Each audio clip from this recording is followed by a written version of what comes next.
we'll make is a kind of churro, so that it fits through the bottleneck.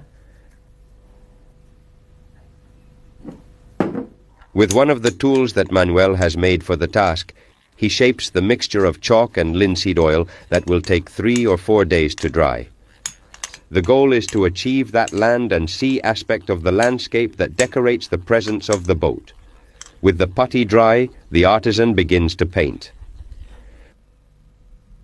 Patience is required, yes. Now that it's painted, we paint the sea, we paint the land, and it's ready to put the boat and the landscape. So first we prepare this wooden base.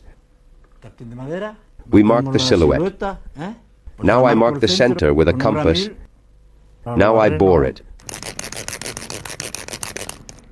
gradually removing it. Manuel uses alder wood to carve the 12 centimeters of the boat's hull. The meticulousness of carving the deck, barely 2 meters, makes it one of the most difficult tasks. Now then, we have the hull prepared, and now we're going to prepare the bowsprit. I mark a bit here from behind.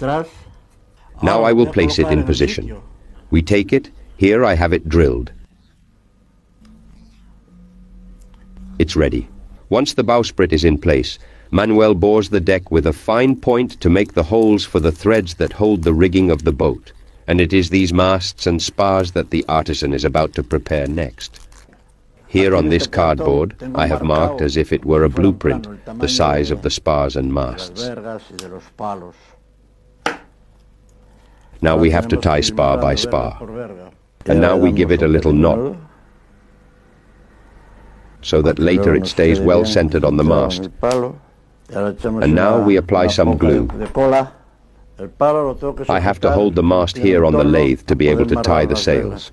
Now we take the main spar, the first one, and tie it. Now we put the second one, the gaff. On one mast it's called gaff, and on another mast it's called topmast, to differentiate one sail from another. We cut off the excess threads. Once glued, it won't come loose. Now we're going to put on the rigging, which holds the spars. You pass it around the pin so that there's a hole left, to then pass the threads of the running rigging. Now I tie it to the end of the spar. I make a clove hitch. Now I pass it over this one and make another clove hitch at the other end of the spar. We have the spar secured. Now I remove the pin from here, and here I have a hole left to later insert the rigging, another thread. And this acts like the belaying pin, like the cleat. The ropes that keep the crossed spars in oblique or horizontal position are called preventers. The tiny knotting of the threads demonstrates Manuel's skill in making the rigging. In fact, this is fixed. But here, since it has to go into a bottle, and it has to have this movement so that no dust enters here. The exterior decoration of the boats is carefully painted with a mixture of dryer, turpentine, and oil paints. This is the last step before continuing to set the sails. Let's cut the jib, one of the jibs.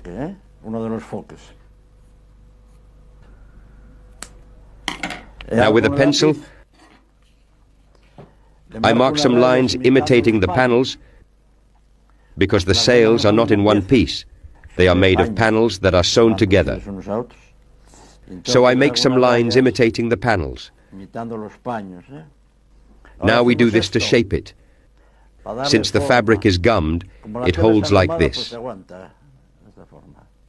Sails receive different names according to their shape and the mast they are located on.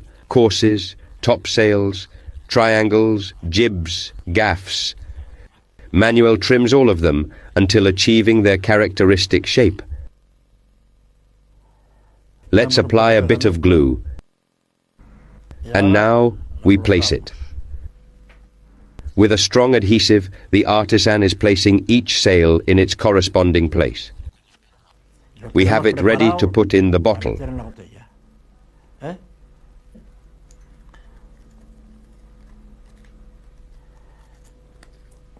We have to roll it up like a cigarette. It's the only way to fit it in. We lower the masts, which are ready for that, and then we tie the sails around the hull so that they fit through the neck. Well, now let's put the boat in, okay? I have it ready and inside it goes.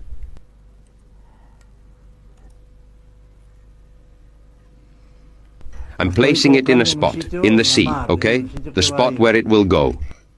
The boat has to touch the sea before raising the masts, because the putty is soft, and then if I pull on the threads it will come off. So we have to wait for the boat to stick to the sea to be able to work and raise them evenly. Let's see if it goes well, if we're lucky, so the threads don't get tangled. Here's a thread that's not right. Now it is. But they often get tangled, like it got tangled now. Yes, sometimes the sails get loose. Now I'm going to glue the threads so that the boat is ready. I'll put a drop of glue on each thread, on the bowsprit. We tighten the threads and stick them here so they don't come off. Sometimes it doesn't go well because sometimes it gets loose. But it won't come off. Aboard. Aboard it is. Now we have to stand it up. This time there's a bit of a mess, but in this case, well, it didn't happen. So I have here a piece of razor blade attached to this wooden base. Now I take it to the spot where I want to cut. Let's see. Let's cut first. Since this blade cuts so well, just a touch and it goes. 1. Done. Well, the bottle is ready. We just need to put the base on. Put some glue there. Hold it. And done. Cover the neck after 2-3 days with a cork and ready to sail. Sailboats and fishing boats ready to sail imaginary waters, picturesque landscapes reduced to the smallest scale, are part of one of the most patient and delicate naval crafts. A whole maritime world that Manuel Artemey's skill manages to reduce to the space of a bottle.